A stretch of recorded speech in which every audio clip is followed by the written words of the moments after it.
the stones. No broken promises, no busy tones.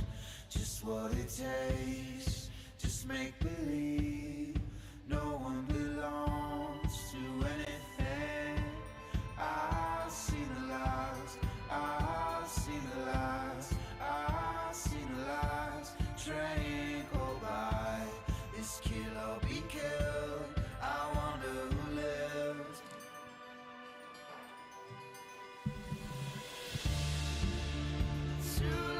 Good morning, everybody. Welcome to the Lead Live. It is beautiful Thursday morning here. It is muggy. I wore a long sleeve shirt. Dalton Rice is on scene. Thankfully, Dalton Rice was here. I didn't do anything. Yeah, you did. You caused calm and you lowered the temperature in the room. It was amazing. All right, I can give you that. You did a good job. You know what's so interesting about that though is sometimes, and I've had complaints on it, sometimes that calmness actually creates the appearance of a lack of urgency. Yeah. Right. But you know what? I've been around paramedics previously. In fact, I'm related to one. But a lot of the times I remember one time I was at an event and that guy collapsed and the paramedics walked to the scene, but they were carrying all this heavy equipment. And people are like, you're not urgent enough. Yeah. And it's like, well, we got to carry all this equipment. And if you run and trip and fall and hurt yourself, then you become a casualty. Yeah, right. But that's how most public safety first responders deal with this. So. Yeah, you got to be the calm in the storm. I mean, everybody else is around panicking. You got to be the one to be able to look at the big picture and take a breath. Yeah. We'll talk about that more here in a minute. We had a little incident this morning, but everything's under control. Quick Lane, they'll have your car under control. Ken Sopel Ford, for all your service needs, make an appointment today at 830-257-5557. They will take care of you over there at Ken Sopel Ford. Good to have them here. Lunch is served today over at Pint and Plow, and you got to have lunch with us today. Salad, pizza, you know the drill. Also, JP Properties, jppropertiestx.com. That's Janelle Peralt and all of her work that she's done to help us out. She's one of our best sponsors and a tough questioner of Judge Kelly yesterday. It's kind of fun. Also, don't forget to our friends over at the Kerrville Pets Alive. They have the Fur Ball coming up. That is December 7th at the Hill Country Youth Event Center. You can buy your tickets now. Don't forget to scan the QR code to get on there and do it. So, oh boy, it's been a morning already. One of our friends here at Pine and Plow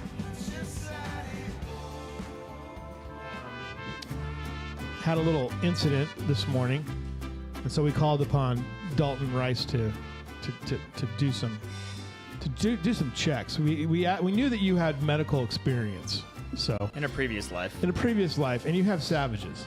I do have Savages. And, they're probably on the cusp of knocking each other over half the time. So, My oldest son, I have a rule. If you break something or if you need sutures, you're probably going to get them at the house. You're probably going to get them in the house. Probably going to use caution. Yeah, between you and your wife, right? And my oldest, he had a splinter, like a harpoon, about an inch long in his leg. And it was like pussing and oozing. I said, all right, bud, it's time. So we numbed it up and sitting there, and squeezed it out and it just shot out and cleaned it out, and he was fine. Right. You've dealt with worse things. I've dealt with worse things.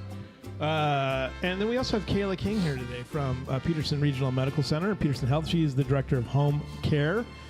We probably could have used your help today too, Kayla. We had a little incident this morning. So there you go. We've got a great show for you today. Leslie is tending to our friend Aubrey over in the coffee house who had a little fall this morning, but she's going to be okay. So drink water. Drink water. That's the lesson learned. Not too much water, but drink water. Balance it with Gatorade. Yeah. And fortunately, we have a community here at the Plow that allows for us to kind of help things out. So there was a lot of good folks here for her when that happened. So All right, let's go over to Wendy Jones at the Phoenix Wellness Center. Good morning, Wendy Jones. I'm glad that you're here today. How are you? Drink water, drink some Pedialyte, stay hydrated. Are you there? Can you hear me? I'm here. Oh, there you are. Yes. Okay, now you're there. All right, good job. So, yeah, we had a little situation here this morning. People get dehydrated. That's something I have to work hard on too, is to stay hydrated. So, what do you? Oh, that you just changed my tip for the day. Let's talk about that. We're not going to talk about bowel movements today, right? I might sneak it in. Okay, all right. But All right. with hydration, sometimes what people don't realize is how important electrolytes are. Yeah. And by electrolytes, I basically just mean sea salt, like a good Celtic sea salt or pink Himalayan salt, not table salt. We want to stay away from, what's that called? Iodized or however. Iodized. Iodized salt. Yeah. That's a no, but we want sea salt. So a lot of times people that think they're hydrated because they're drinking, plenty of water is what everybody says to me. Yeah. If it's not actually being absorbed into your cells, then all you're doing is just peeing that water out. So if you notice that you drink a lot, pee a lot, drink a lot, pee a lot, that means that your body's not retaining the water and you need salt. Right. People are so afraid of salt because they think it elevates their blood pressure. That's a different kind of salt.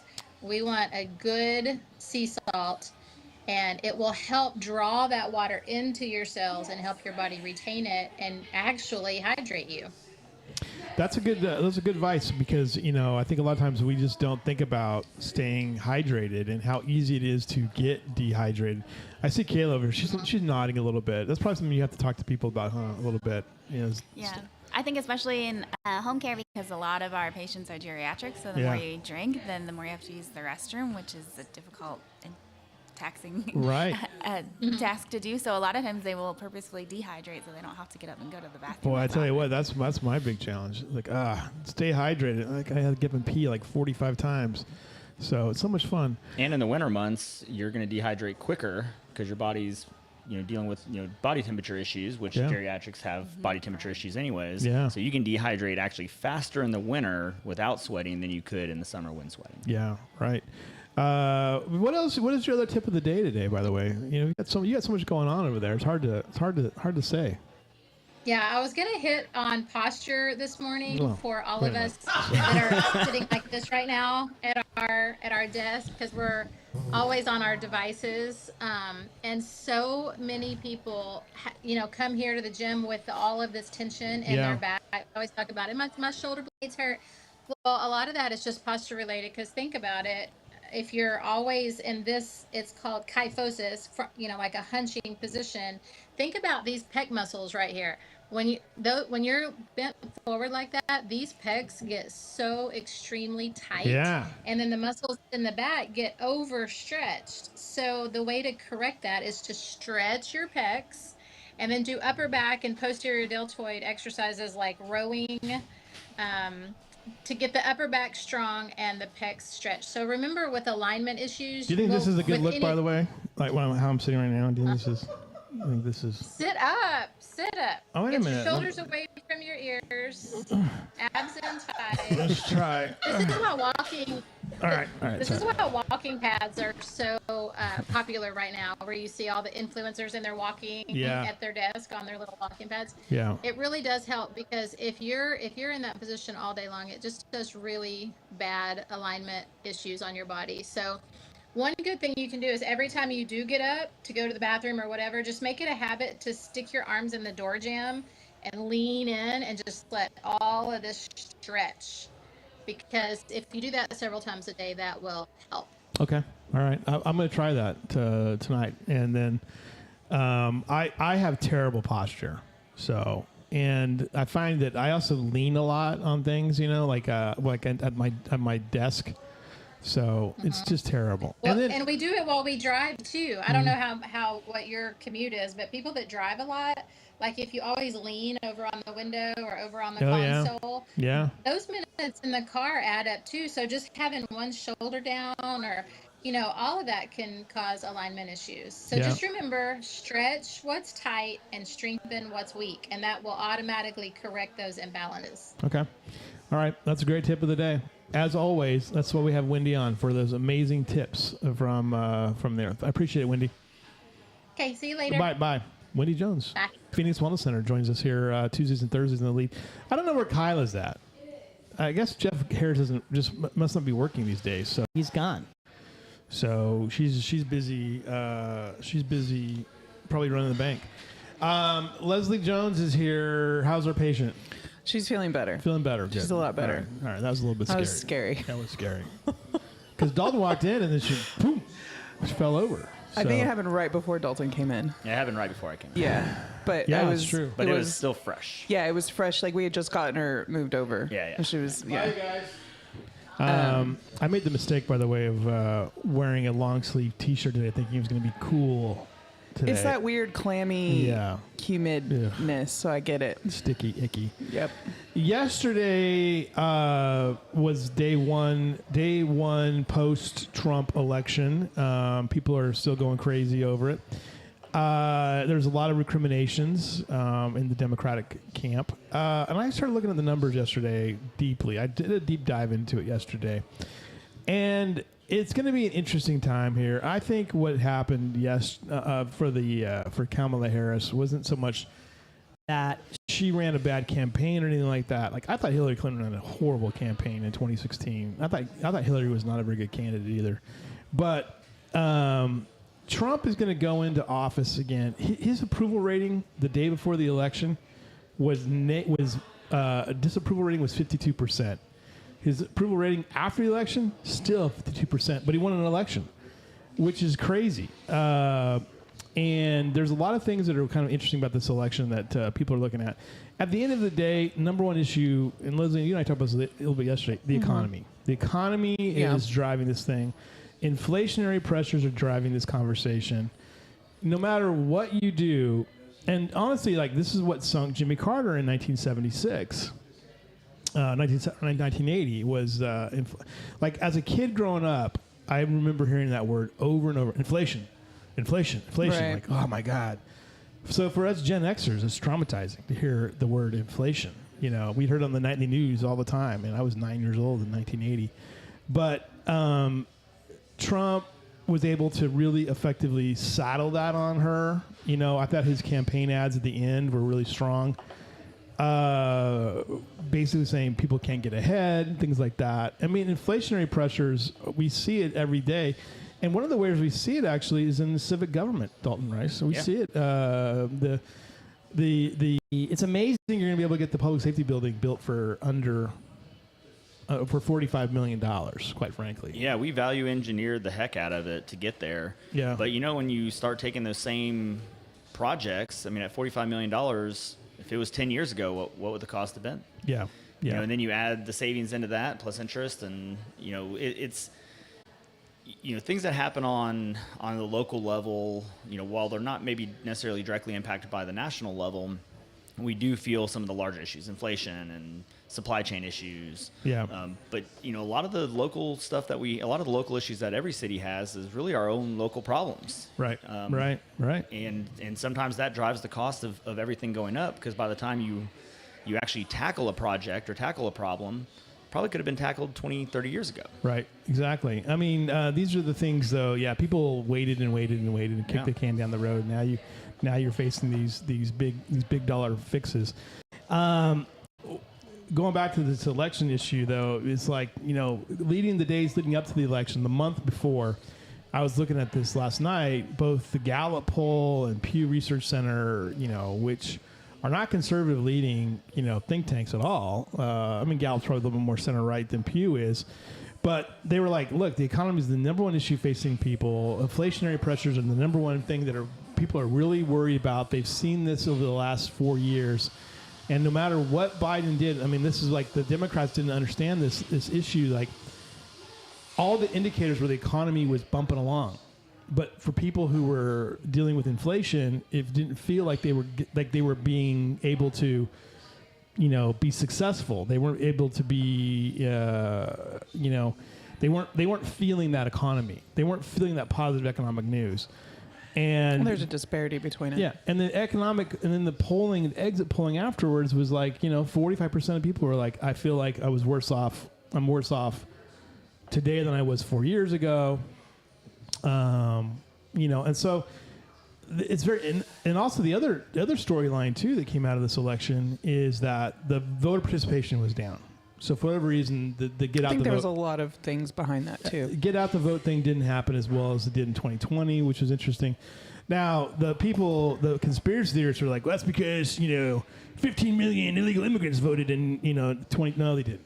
No, they didn't. I think there's a lot of people that didn't vote, especially on the left side because of what's going on in Gaza. And I think that was their way of protest voting. And it just felt like there was no winning. Yeah. Well, the way I kind of take this equal opportunity look of I'm going to piss everybody off, approach. All the parties, everything is so fractured right now. Mm-hmm. You don't know which way is up. And I mean, it's fractured on the right. It's fractured on the left. You don't know your stances. I mean, I'm ready for a debate to come back where it's actually talking about policy instead of arguing in the sandbox. Your mom, no, your mom. I mean, that's all we heard the entire election We had those sixth grade. We had those sixth grade conversations. My dad could beat up your dad. Exactly. I'm like, I want to hear policy issues and how you're going to fix those policy issues. And that's something that Trump did right on this one is he directly hit the. What are you going to do day 1, day 5, day 10, the first year? He talked about those issues. Whether he does them or not, well, that's, soon to be told. But that was something that I think was one of his strengths in this is he actually gave an answer. Mm-hmm. Whether that answer was true or not, we'll find out. Right. But the parties are so fractured right now that you can't tell which way's up. Yeah. Who do you believe on policy? Well, I'm a Republican. Well, that's now shifted into 4 different, factions almost. And I think the thing that's interesting about this, though, and I'm going to say this too, is like, look, I mean, people like to think they have mandates, right? Oh, I got a mandate to lead. The only one that had a mandate was 1984, when Ronald Reagan absolutely crushed Walter Mondale. He had a mandate from the American people to do what he wanted to do, right? They were like, we trust you. We don't like Walter Mondale. You got a man. If you look at past this deal, no president's had a mandate. It's been very tight. The last few elections have been very tight, outside of Obama's 2008 landslide win over John McCain, which is a repudiation of the previous administration because the economy sucked. You know. So where are we at with this? Well, I think that Trump's got actually 2 years to get these policies that he wants to do in order. Otherwise, he could face the disaster in the midterms, which he faced in 2018.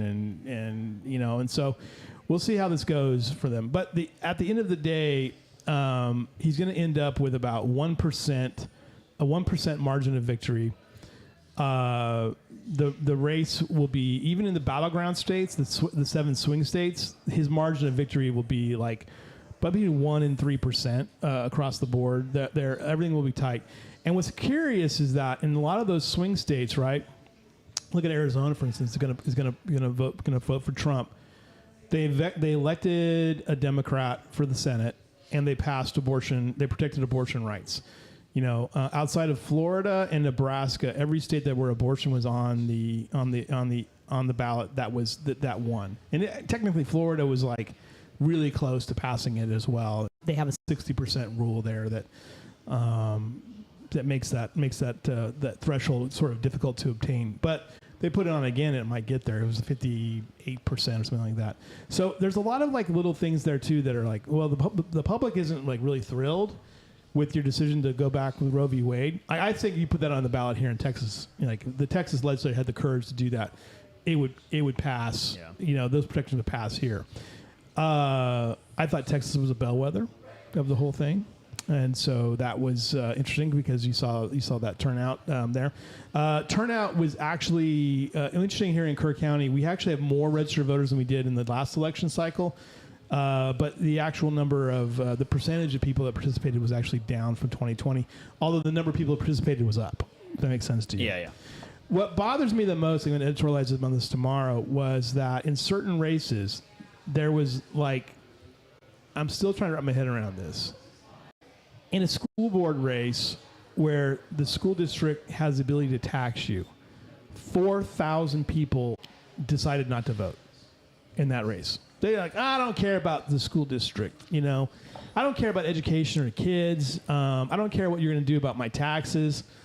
And then in Headwaters, the at-large one, 10,000 people said, I don't have an opinion on that. Yeah. But water's an issue. But water is an issue. Like, what's really important to you? Water. And there were some great resources out there, and I take personal responsibility. Like I should have done a better job of like doing like my own voter guide. But quite frankly, the League of Women Voters did a great job. Yeah, they were available everywhere, and so people just don't seek out the information. So that's and that's where it's tough. I mean, even being in government and seeing this every day, in that 30 days, that I was in between, jobs waiting to come here. Yeah. I don't know what's going on. Right. Unless you're diligent and active in it. I mean, people have families, they have things to do. They have baseball. I mean, sports nowadays. I mean, you talk to people during sports times, they're gone all weekend. It's so hard to get involved in things. It's like if I show up and my water's on and my trash gets picked up and I have internet, I'm not being impacted. I have parks I can go to. They don't know what's happening behind the scenes to make all that happen, which is where some of the impact comes in. Yeah. But that's why I love local issues, because local issues don't discriminate. Yeah, I've lived in communities where local people they would drive in, they leave in the morning to go commute, right, and then they would come back at night. And they would never see the town during the day. Yeah. They would never have any kind of idea what was going on during the day. So it's one of those interesting things. So anyway, enough of that. Leslie's like gonna strike me here any second. No, I'm not. You're like, let's move on. No, you can talk about whatever you want. It's your show. Yeah. I did talk to Jeff Endling yesterday, and I said, you didn't campaign at all. He goes, I'm too busy. I said, and he's like, I'm like, okay. I'm too busy. I'm too busy for that. I get it. I was like, because he won probably one of the biggest elections. Like he routed Mario Garcia for Precinct 1 in Headwaters Groundwater Conservation District. I mean, it wasn't even close. Like it was close on like election day by 18 votes, but he already had such a big lead through early voting. That's the key now. You got to win early voting. Yeah, looking at the the overall percentages in Kirk County compared to state and national side, my assessment, my opinion on it is voter fatigue. Yeah.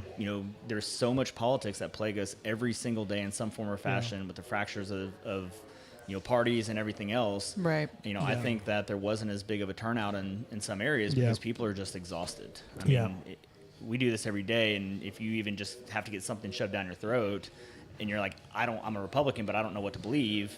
You now have voter fatigue. Yeah. And I think that happened. I think there was some voter suppression or voter fatigue with that. Yeah, right. All right. Judge Kelly was at the Rotary Club meeting yesterday. I know. I was in and out of meetings all day. I missed it. It was pretty good.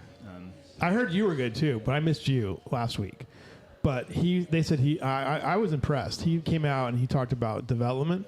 Yeah, that's a challenging topic. It's a really challenging topic. So, Kayla King's here. Kayla, how are you? I'm good. How are Did you vote? Yes, sir. Did you? Uh-huh. Do you live here in Kerrville, or where do you live? I live in Kerrville. How do you like it?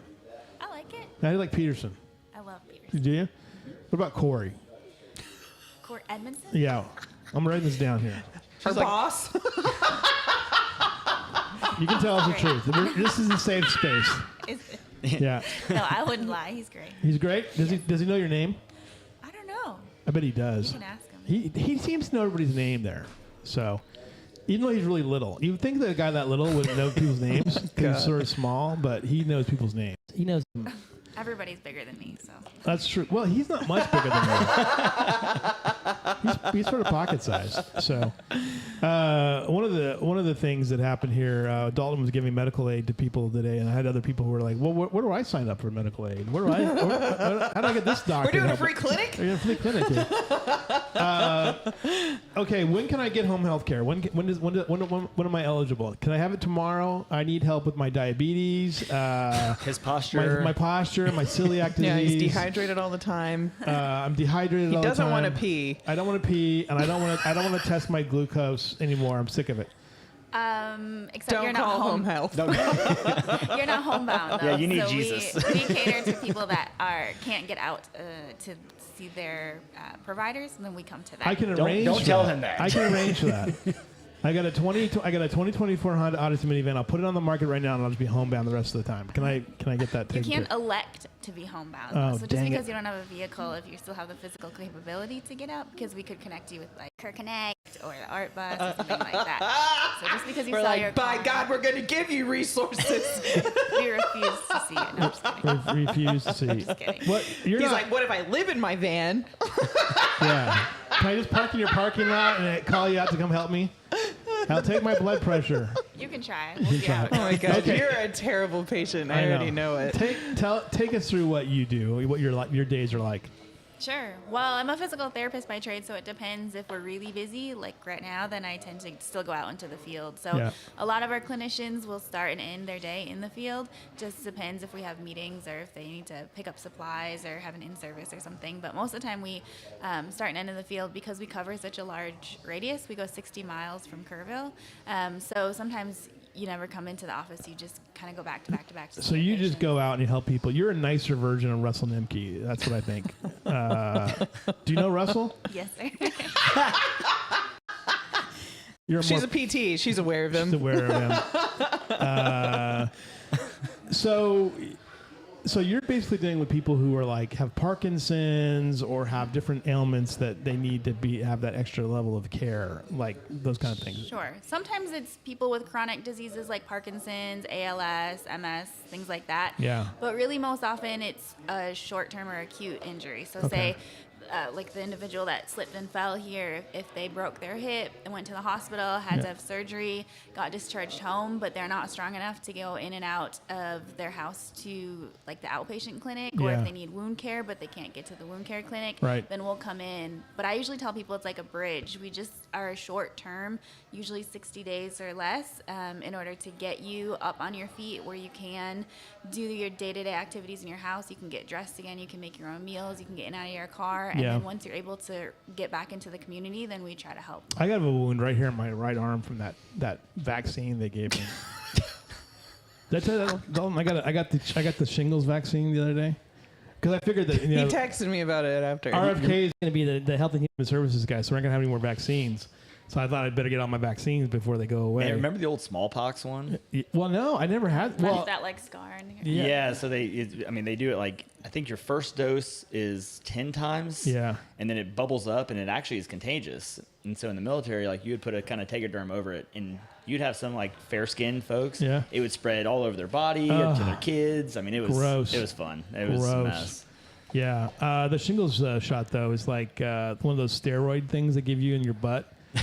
And I thought it came out the other side. I was like, "Whoa, wait, is there a hole there? What happened?" Anyway, sorry, I'm digressing completely.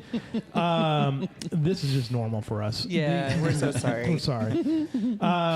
But this is a critically important part. I mean, you're probably never not busy, huh?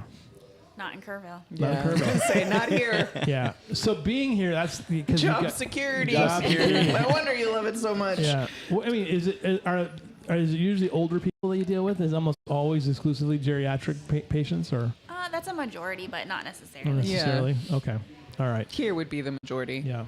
It makes sense. Yeah. So, like, being the director, though, so you probably manage a large staff. Then, what's your staffing look like? In home health, we have just under 50. Under 50 people. So you got to take care of all those folks. Do you go out in the field too, or are you stuck in the office? No, I've 2 visits today, so I'm at my scrubs. You're going out today. Mm-hmm. Are you able to fill those positions? Is it hard to find people? What's the need? How hard is it to keep those positions? What's the turnover? Full? What's the turnover look like?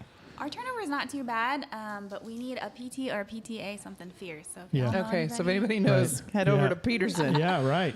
But yeah, no, we don't have a lot of turnover. I guess sometimes though life just changes. You know, people get married and then they have kids and their life changes. And a lot of healthcare workers are female, and so when they become moms, they want to spend more time with their families, which totally get. Right. So that's probably our biggest area of turnover. But I mean, as y'all know, Peterson's great, and we really don't have that high of turnover. Right. It's good work-life balance. Right. The importance of this, though, because, so many people, though, they try to get them out of the hospital. There's that inpatient PT. You're kind of that outpatient, but yours is a little bit more for those people who really just, they can't get anywhere to get that care, right? Mm-hmm. Right. Right. And tell me a little bit about, that kind of work, so you're dealing with patients, like you said, with MS or ALS or Parkinson's. What other kind of things are you dealing with too? People who've had surgeries who are out for long periods of time? A lot of orthopedic surgeries, falls, hip fractures, things like that. But then also just medical,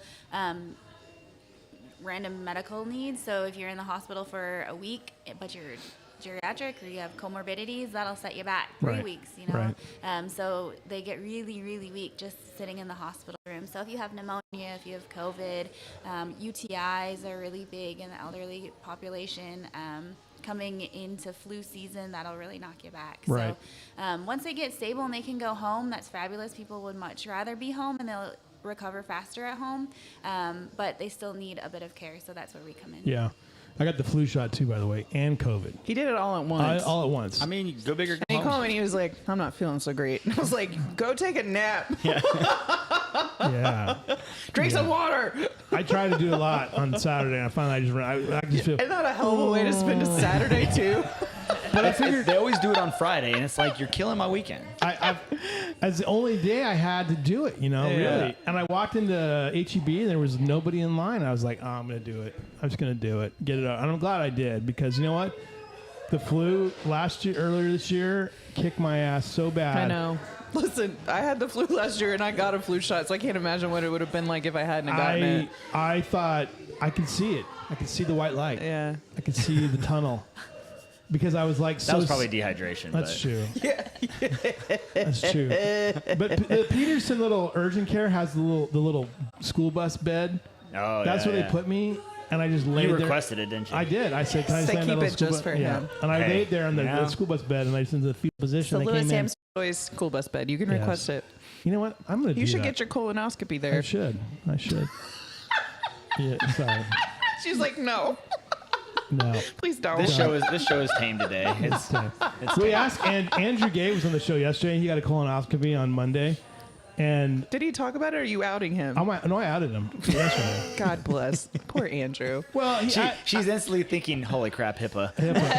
No. He admitted that he had a procedure at Peterson, because I asked him about what was it like, and he gave us the whole.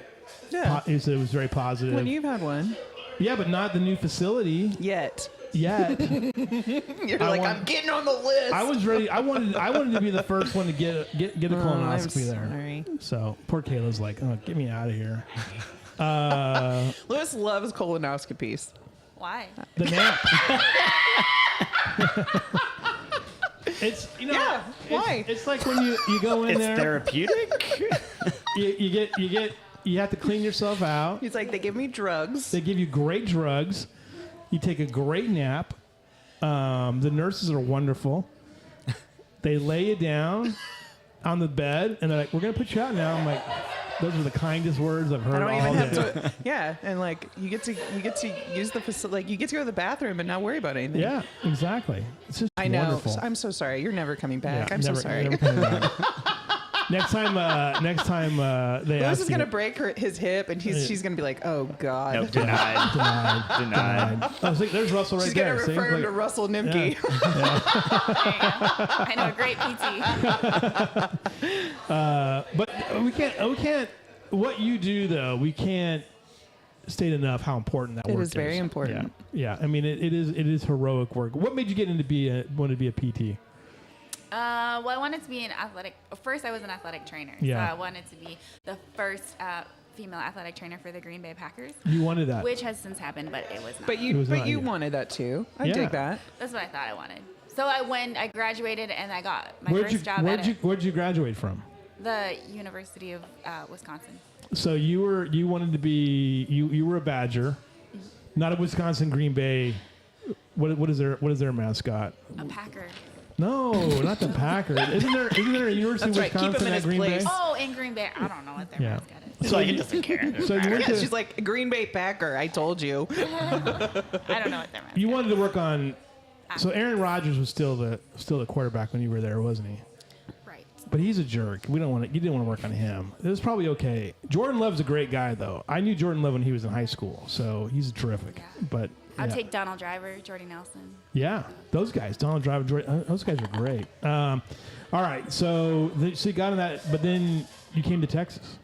Right. Well, my first job was at a nursing home, and I thought I just need to get a job because I got a lot of loans and bills to pay back. Yeah. So I started doing that for just a little while, and then I found I really liked old people. And then I did get to go to sports medicine and outpatient maybe 6 months after I was able to transfer.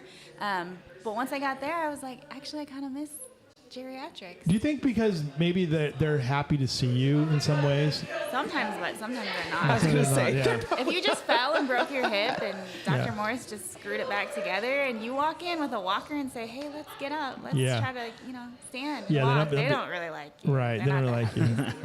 But in the long run, when they're finally able to get back to what they like to do, they can go to book club, they go to church, and they can go to the barber shop, then they're super happy.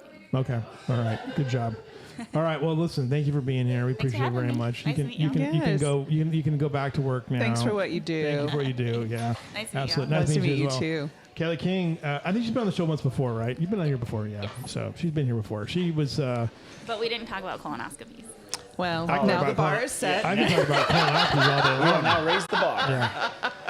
Hey, Martin. Are you done with me? No, I'm not. I got one more question for you. All right. Hurry up, because I got a 10 o'clock. Okay. All right. What's on the agenda for Tuesday? I heard it's gonna be an epically long meeting. Nah, it's not going to be epically long.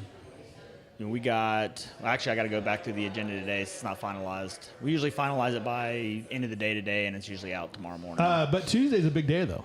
Tuesday is a big day. Because at 2:30, there's the groundbreaking. Yes. So the A.C. Schreiner House, where the Heart of the Hills Heritage Center is going to be, right next to the library, we are doing our groundbreaking. Yeah. At 2:30, so that's going to be an awesome event. So come out there, open to the public. It's nice to see fences going around. I know that's been, I think, 7 years in the making, long before I got here. Yeah. So you're starting to see construction crews starting to go in and out, and so it's finally moving along. It's finally here, and that's going to be Tuesday at 2:30. Then there's the Epic City Council meeting, and then the Epic City Council meeting. So workshop. The entire workshop is going to be dedicated to long-range planning. So Stuart, our consultants, and public works folks, they're going to come in and really talk about, kind of the state of the water, our long-range planning. Is that like the $400 million? Here's what it's going to cost us over the next few years. We're taking more of our team's taking more of a pragmatic approach on it. Where. Because our long-range water plan focuses more on conservation than it does on actually finding new sources. Yeah. So it's a balance of both, and so this gives us an opportunity to get with council, and then at the very end, we're going to provide some options, some short, medium, long-range options of hey, these are some of the things that we can tackle on conservation, and what that looks like for the future. So this is really we're going to say phase 1, step 1. Phase 0, if you will, on what are the next steps. This isn't kind of a fire and forget. The city council is very adamant about, protecting our water.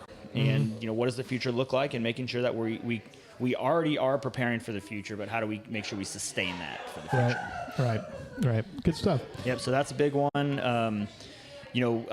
Our finance department got the certificate of achievement. Yes, for congratulations to Julie Barons and her Snaps crew. all around. 39 consecutive years. That's, I think, the more impressive part. That's amazing. Yeah. Julie does a great job. Well, she hasn't been here for 4 decades. No, but she does a good job. But that's still amazing. And she's part of a legacy. Oh, absolutely. Yeah. And that's it. You said legacy, and that's awesome. 4 decades almost of having this award. For all the people that try to argue and say that the city's not being fiscally responsible or having good financing reporting. We are, and what we're doing is transparent. We want people to see it. Are we always going to get it right? No, but we're always, on course correction to make sure that we continue to plan for the future. Yeah. So I thought that was incredible. I always find that when I need something, it's easy to go find it at the city. Like if I need to go look at a budget, like I looked at something the other day for the budget, and I went back and all the budgets are there. Yeah. Where and honestly, the counties, which is more challenging because you have all these different elected officials that have their own departments. It's way easier than the county, for instance, to go back and look through all these budgets. So no, we try to do a great job. Julie and her team do a wonderful job at it. And we're about to revamp our website here in a little bit to try to make it more user friendly and clean some of that up. So good. All right. Good job. That's it. All right. You can go. Thank you for all you've done today. Yes. Thanks, Dalton. Hey, Will I'm here every Thursday. Will you be taking appointments? Yeah, we should have a clinic with Dalton. I gave up my paramedic certification, so it's all a distant past for me. All right. I appreciate you guys. He Thank y'all. did give me a good refresher on checking a pulse. So Yeah, I appreciate that's good. that. I was All right. like, I haven't done that since lifeguard training. Good job. Appreciate y'all. Leslie Jones, I'm going to turn it over to you so I can go get Martin and his guy. You got it, Toots. Let's see. We got we're fully into fall. Plenty of stuff going on this weekend. You, of course, have art in all the usual spots. The Poetry in Motion exhibit at Museum of Western Art, as well as the Kevin McPherson exhibit over that way. That was $7 gets you in to go see that, and it's well worth it. It's a beautiful. Both of those exhibits are beautiful. It's a beautiful place to go visit. How many times am I going to say that? Over at the Kerr Arts and Cultural Center, they have the annual Texas Furniture Makers Show. Going on. So if you're looking for heirloom furniture, you're going to find it there. Even if you want a window shop, it is a beautiful, beautiful display. As we get into the rest of it today, over at Riverside Nature Center is Sprouts. That is a free reading program for your pre-K and under kiddo to take advantage of. So get them signed up. That'll start at 10:30.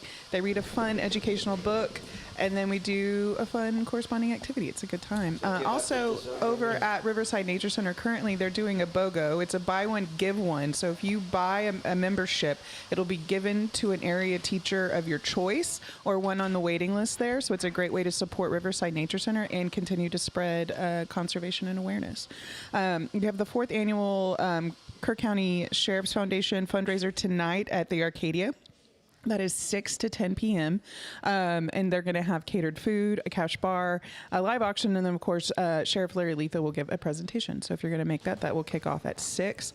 Over at the Trailhead Beer Garden is the Pop-Up Writers Circle that's hosted by Jacoby and Conrad Wirt. So 6:30 to 8:30. If you want to watch music happen organically in real time, this is a picker circle. So if you want to be a part of that, come join it. If you just want to witness it, go get there. That is tonight at 6:30 at Trailhead.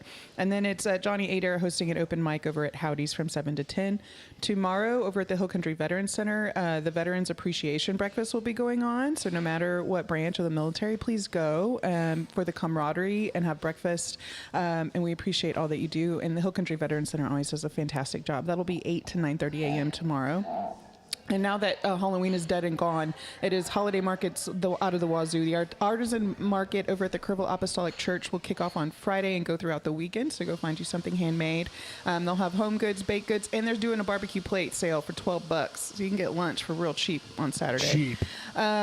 Let's see. At the Rusty tomorrow over at the First Presbyterian Church, Camerata will be back, performing at 4 p.m. So you're going to want to catch that for some culture. Boone Holding will be playing here at Pite and Plow Friday night, starting at 6. Stan Morris playing at Cafe at the Ridge at 6. There's free live music on deck at Arcadia Live that you're going to be sure to want to check out from 7 to 9.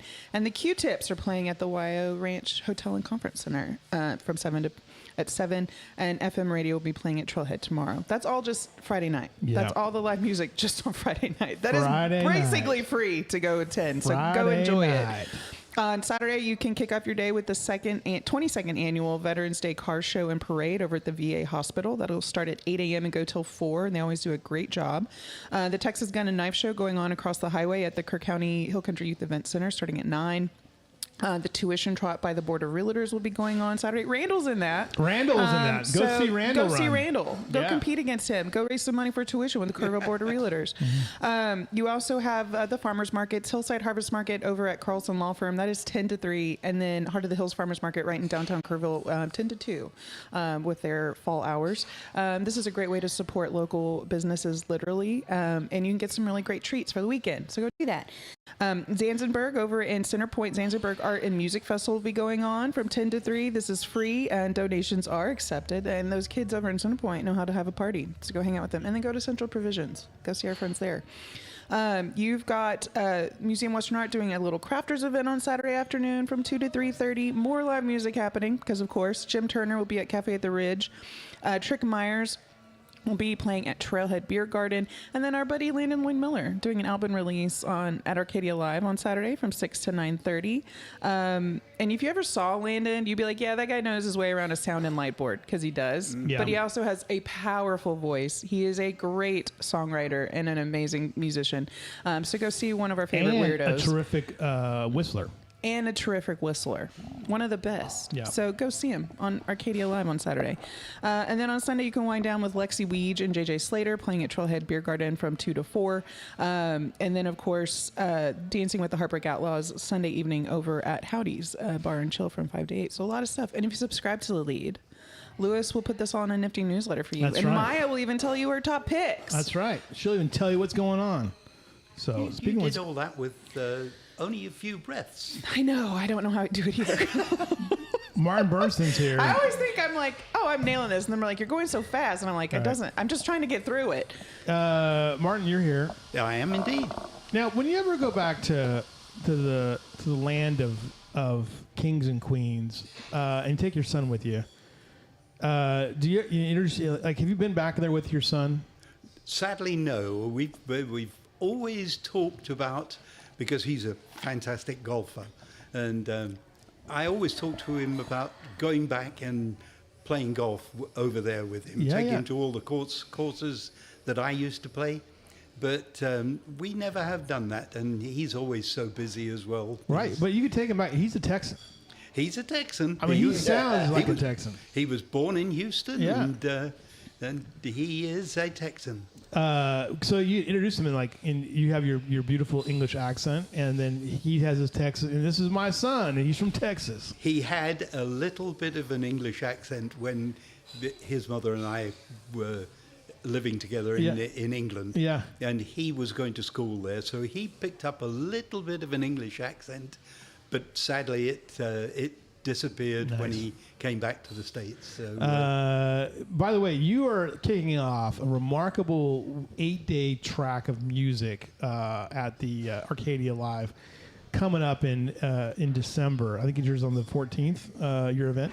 Correct. And it's followed by the Blind Boys of Alabama, and then Robert O'Keefe on the 22nd has his Christmas performance. Yep. And so it's going to be incredible. So it's going to be fun. It's going to be a busy time for myself as well, because we do the 14th and really want to see a lot more people. I know there's been another distraction that's been running for a little while. Yeah. But that's out of the way. They need to get people need to get on the telephone and call Arcadia or get online and buy their tickets. So we on the 14th, there's my Christmas sing-along. Then on the Wednesday night, we do a private gig at the Mucky Duck in Houston, and then followed by Thursday night, Friday night, Saturday afternoon matinee for kids, and Saturday night. So I still might have a voice by Sunday morning. Nice. Tell us, introduce your guest.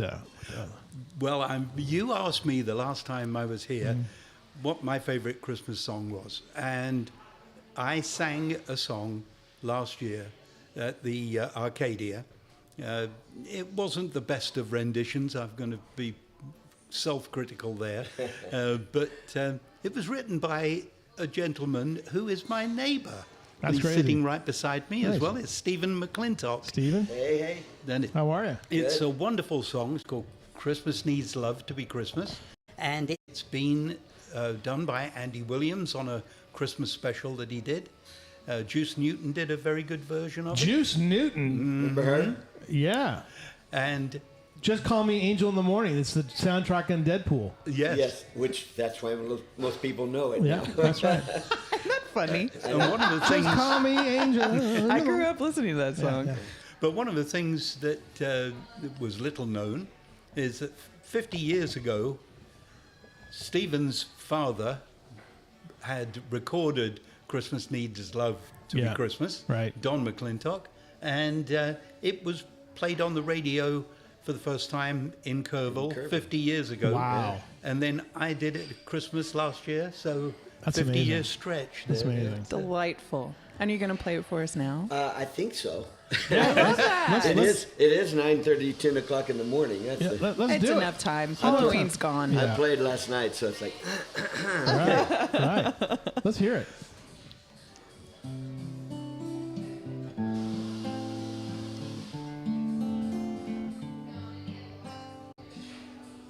the Christmas tree is decorated, all the shopping's done. Stockings line the fireplace, one by one. All the presents look so pretty, tied with brightly colored bows.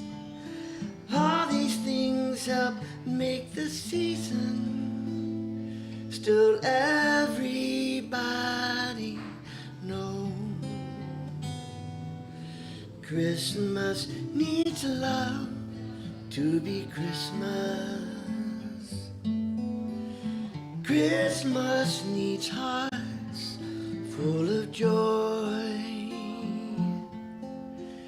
Carolers singing, silver bells ringing, and laughter for each girl and boy.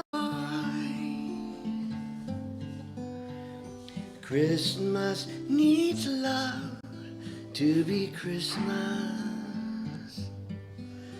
It's something we all need more of. Year in, year out, I'm left with no doubt. The greatest of all gifts is love.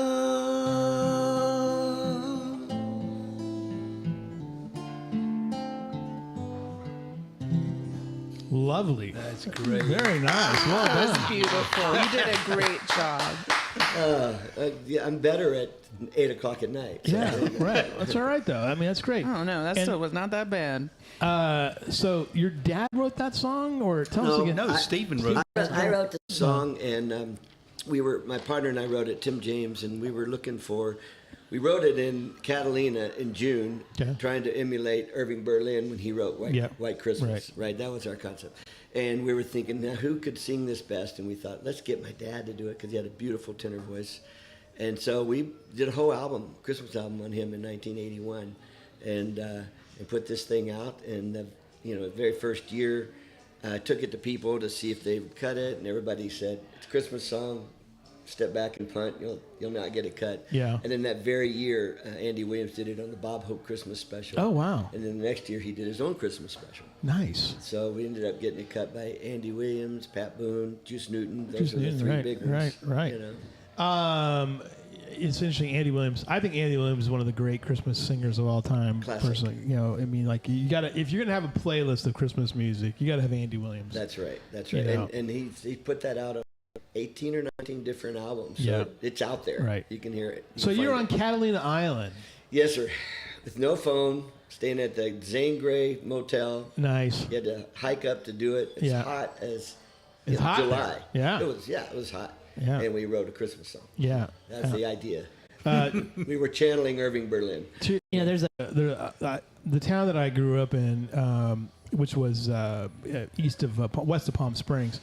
There was this urban legend that Irving Berlin wrote White Christmas in the town because he was missing Christmas, White Christmas, and like everyone, like anyone who knew anything about it was like, that's completely ridiculous, because Irving Berlin was Jewish. He didn't miss He didn't think of White Christmas, and I think he wrote it. In L.A. or New York, In Beverly Hills. In Beverly actually. Hills, yeah. And he actually, it's funny, he wrote a lot of Christmas songs. Yeah. He loved the tradition of it all. Yeah. But he was absolutely Jewish. It wasn't Yeah. about the Christ part. It was Yeah. about the tradition and the fun and the snow. And there's a whole first verse to to White Christmas, No One Sings, Yeah. that talks about, I'm sitting here in Beverly Hills and I'm missing the snow and missing Yes. this thing. It just kind of got lost over the years. Yeah, you that's know? interesting. Yeah. It's interesting, though, you're saying about Jewish. My ex-wife worked for a couple of Jews in Houston, wonderful guys as well.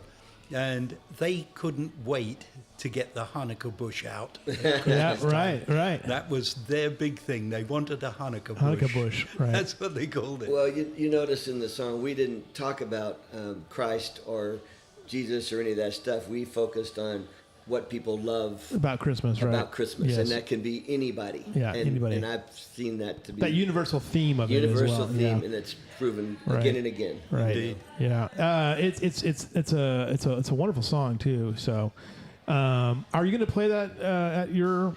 Is that going to be okay? Unfortunately, he's got gigs in California, so Oh my gosh. he won't be here. But I'm going to be singing that song with either his dad's backing, his backing, or Juice Newton. I might steal her backing. Yeah, borrow her. Borrow. Yeah, borrow. Yes, borrow. That's all I will do, and we'll sing that at the Christmas sing-along. So when you got that, did you think you hit it big when Andy Williams? How did Andy Williams find the song? It was kind of a surprise. We took it to. We knew a guy named Jim Ed Norman who produced Anne Murray.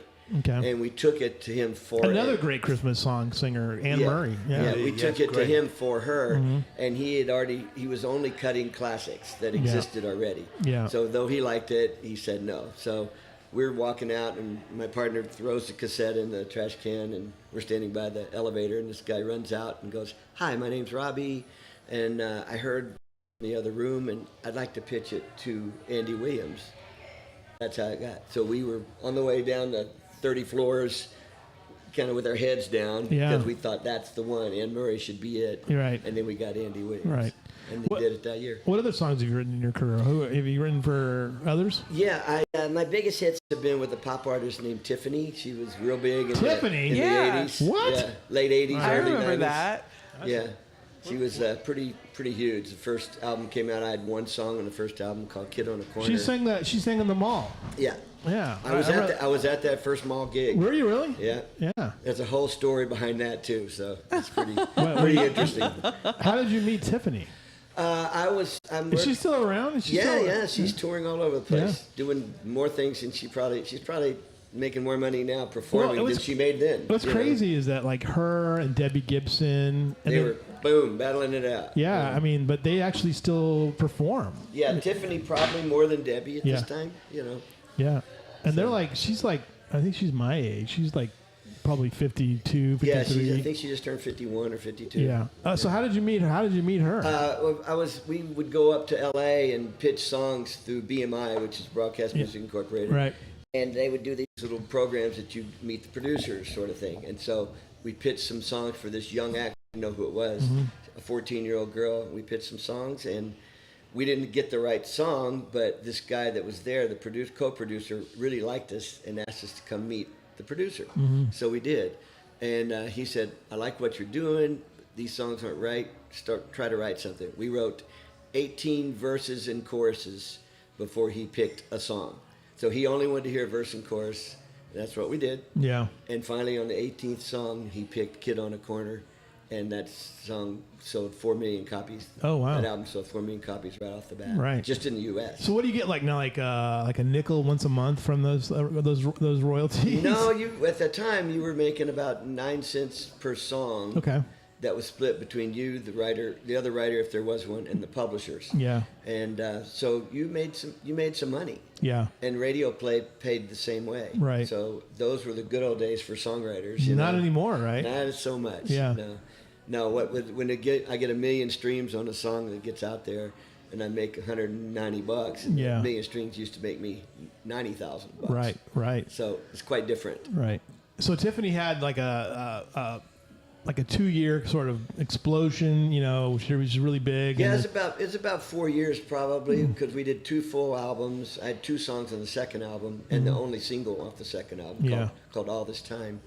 And then we got to do the Jetson movie, which was a blast. Oh, really? And I wrote 8 songs in that movie and sang 3 of them, I think, in Wow. that movie. So originally really you said you were from Beaumont. Yeah. And then you moved to... I was born in Fort Worth and then raised in Beaumont, Texas. And then you moved to California.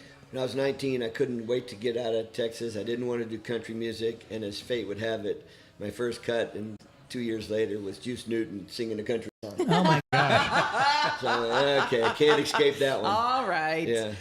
Well, people don't realize either that in the 70s and 80s, California is kind of is just as big as Nashville. Oh, yeah. No. That was the Rick Nelson and all that stuff. And yeah. Everybody singing California country stuff. And even when I graduated from high school, I drove out to California to check it all out. Yeah. And I ran into this new guy that was playing at a Tower Records named Jackson Brown. Yeah. That kind of style was happening in the early 70s, and I loved it. Yeah. And I went, okay, that's the kind of country I could do. Yeah. Like that. Have you ever watched any of those Laurel Canyon documentaries and just how insane that whole thing was? I love them. You know, I just watched one recently. Yeah. Like they were just these guys would just show up at each other's houses, you know, and like let's just like the Beatles would show up or they just show up. Which one of the Beach Boys was the most revered? It was Brian Wilson. Brian Wilson, there. Who was the musical genius, right? Yeah, he was brilliant. He's brilliant. My buddy Warren Sellers does a little tour of Laurel Canyon. He'll take you by Joni Mitchell's house, which she still has, by the way. She still owns it, and the place where they would all gather, and the stores they would go to. And it's really kind of cool vibe because you see where Crosby, Stills, and Nash kind of hooked up. You see the storefront they took the pictures in. It's kind of neat. I love that whole scene. Right. All right. So here's a question for each one of you. Like, if you have a singer in your Christmas playlist, who's in your top 5? Who do you have? I'm gonna a singer. If you're gonna listen to Christmas music, who's in your top 5? Well, Andy Williams. Okay. Right. Yeah. Perry Como, strong. Nat King Cole. Yeah, yeah. Of course, Bing, right? You got to have that. Yeah, Then there's any number. I've got an incredible playlist for Christmas that I put on my phone. Yeah. And it's just amazing. I love the Beach Boys Christmas album. Yeah. It's really great. Right. And there's some fantastic Christmas albums out there. Some of them are very personal for me as far as the songs are concerned. And of course, Don McClintock's one as well. Who would you have on yours? Well, I would start with all the ones that have recorded my songs, probably. Being a capitalist like they am. No, I grew up with Irving Berlin stuff. So White Christmas, Holiday Inn, all those songs. I mean, there was movies that we could watch as kids. My parents would let us watch, and every song from those things I love. White Christmas is still one of my favorite songs, and when I go back in December to California, I do a Christmas show there, and I do, 80% of it is all Christmas music. Yeah, a few originals too. I tell you what, though, I mean, the one thing I've been about White Christmas, it appears initially in the movie Holiday Inn. Yes, which I love. You did. So I watched it, and I'm like, man, this movie does not. It's so painful when they have all the blackface on there. There's some like cringy moments in that thing. Yes. But then anytime you watch some of those old 50s movies, you're going. But then like White Christmas, the movie, I just thoroughly. I mean, my daughter loves that movie. I still thoroughly enjoy that thing. That's great. I mean, it's just Rosemary Clooney, and just it's kind of classic. There's a couple of scenes in the movie that I just love to fast forward through. I don't think it got any relevance with it. But the rest of the movie, I just love it. Oh, it's not White Christmas. There's not a piece I don't love. Yeah. I could sing my brother and sister, and we could sing every single My song. favorite part actually is the scene in Miami. Because, I'm always fascinated by Bing. Because he's always drinking coffee. Yeah. And he's drinking a coffee out of a piece of china, you know. And they're sitting there in Miami and he's drinking coffee. Well, that's what I like about the scenes that they did. The way they set things up, and, the sisters singing together and stuff like that. I just loved it. Yeah. That's terrific. I love that as well. Perry Como. You know who I'd have? Who's in my top 5? Groban. Groban? Yeah, Josh Groban. Yeah. Oh yeah, he's one of my top 5 too. And it's funny. Like I didn't really used to like him that much, but he's so funny, and I get the dread from the family when I want to play a Groban song, and they're like, "No," I'm like, "No," but he's so funny though. He's such a great performer. And his delivery's pretty much perfect. Oh yeah. Yeah. You can't miss. And the other guy that's kind of taken a little bit of that is, what's the other guy's name? I just went blank on it. Oh, Bublé? Yeah, Bublé. Michael Bublé. Michael Bubble. Michael Bubble. He's a good one too, because he's one of these guys who he reveres those singers. Exactly. And I love his argument that he's like, look, Bing and Frank didn't write these songs these songs aren't. They're not. They're going to be living forever. Yeah. You know. Yeah. You know, it's not about. It wasn't. It's now not about the artist that sang them originally. It's more about the song. Yeah. So Josh can sing it and deliver it just as well or better. Right. You know, so right. Well, and Josh people is, get to fix it. And Josh is grown as one of those guys who can sing that sort of poppy song, but he can also deliver the heavy, you know, he kills it. The classical, what we think of the classical kind of Christmas music too. You know, the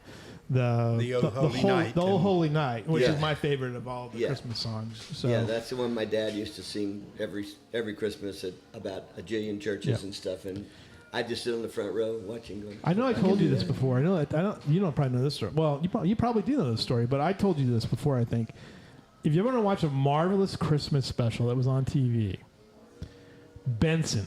Remember the show Benson with Robert Guillaume? Of course. They have a scene. They have a Christmas scene, and people didn't really. You know, he was he played Phantom for years. He was world class. Yes. Yeah. Beautiful singer, right? And so they have this Christmas special. Well, you know, that's the days in Hollywood when everybody had to sing. Yeah. So the entire cast is singing Christmas songs, and including the German, you know, woman who sings hilarious. Silent Night in German, and then Robert Guillaume sings "Oh Holy Night." If it's on YouTube, go find it. Go find it. It's incredible. An interesting thing for you, because you didn't expect to hear Guillaume sing as well as he did like that. But in line with the Phantom of the Opera, we had a comedian actor, a wonderful comic actor called Michael Crawford. And he was in a program called Some Others Do Have Them. I think it was really very funny program. He was the first Phantom in London. I saw him in London. Yeah, incredible. An incredible singer as well. He was. So, this is delightful.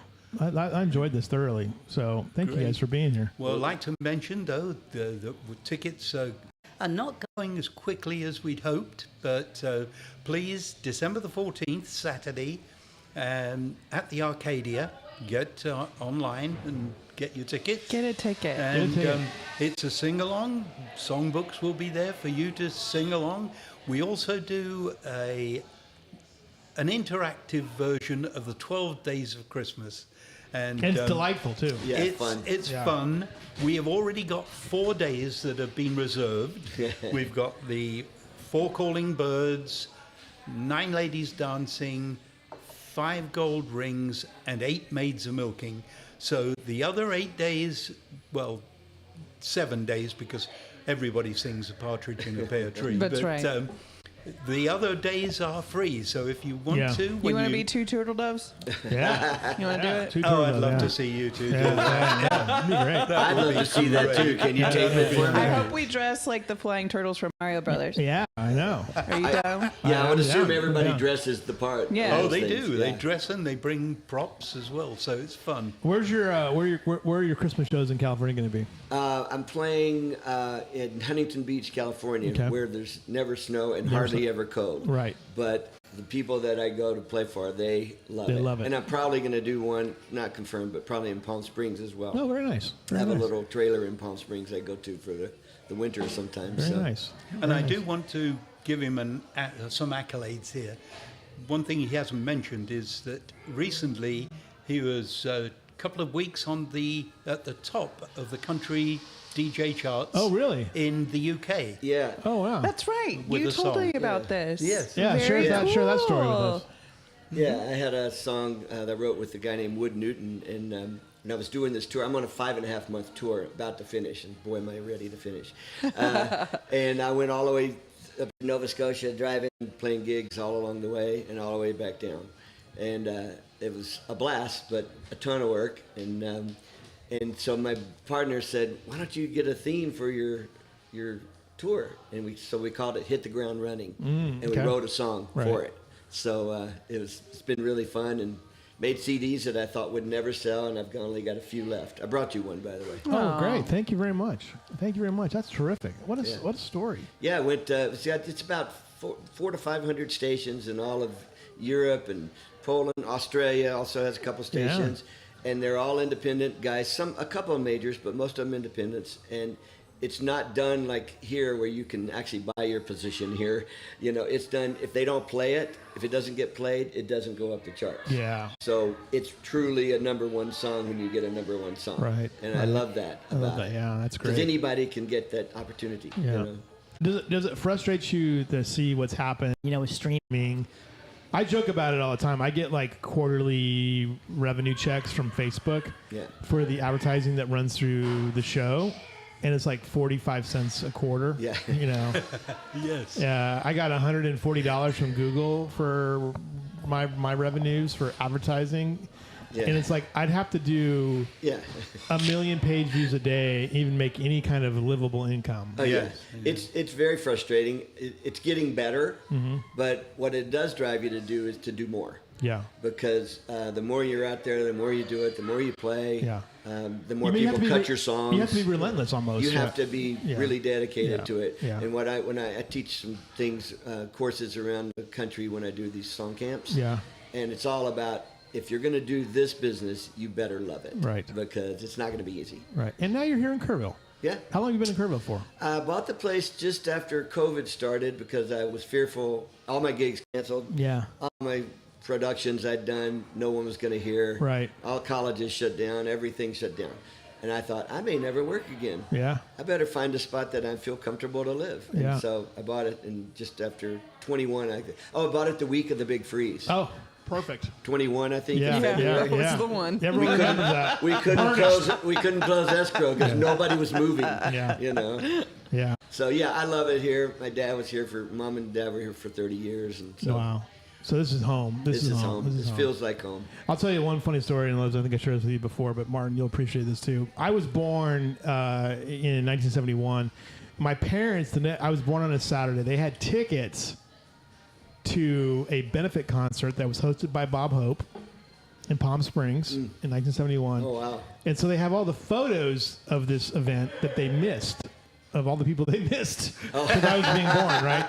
And so was Andy Williams was there, Sinatra was there, Bob Hope was there. Wow. I mean, classic time. Yeah, but you're like, you look at these photos, they're all black and white, and they also had like some dancing, like showgirl type things, and little Egypt was there.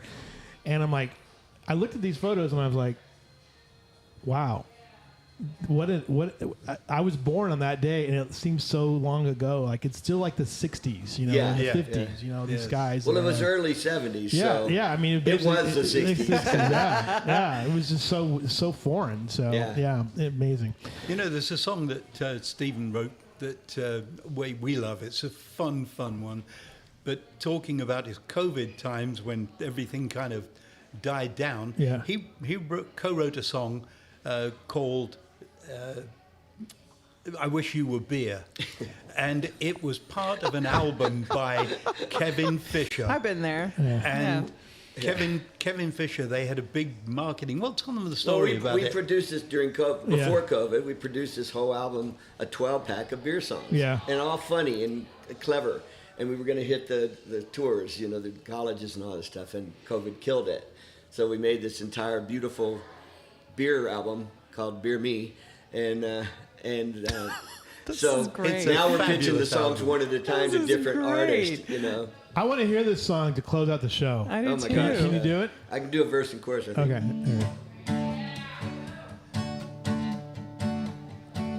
We saved our money in vacation days to get away to this happy place.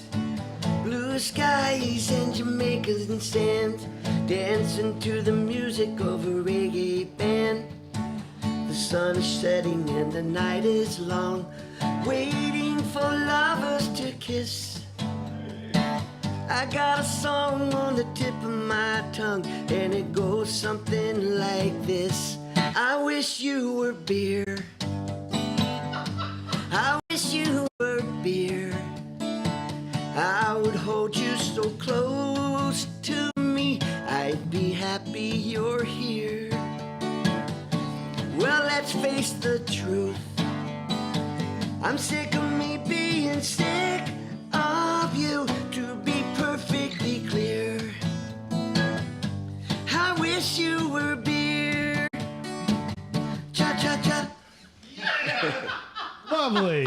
Outstanding. That's so much fun. That's a great song. Yeah, and I'm going to be playing around a lot, so come see me. Come see him.